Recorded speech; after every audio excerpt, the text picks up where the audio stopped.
Das war aber jetzt gut, ha? Ja, sehr gut, hey. Puh, aber jetzt bin ich vielleicht schon ganz schön voll, gell? Ja, du, ich auch.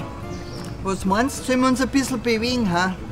Ja, ich glaube schon, ja, dass eine sportliche Betätigung nach dem Essen, meine ich, ist jetzt nicht schlecht. Das tut mir auch ganz gut. Auf geht's.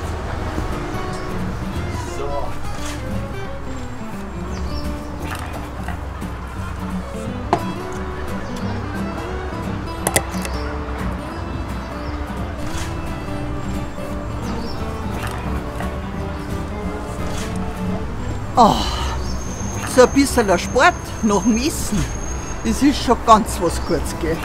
Und jetzt bin ich dran.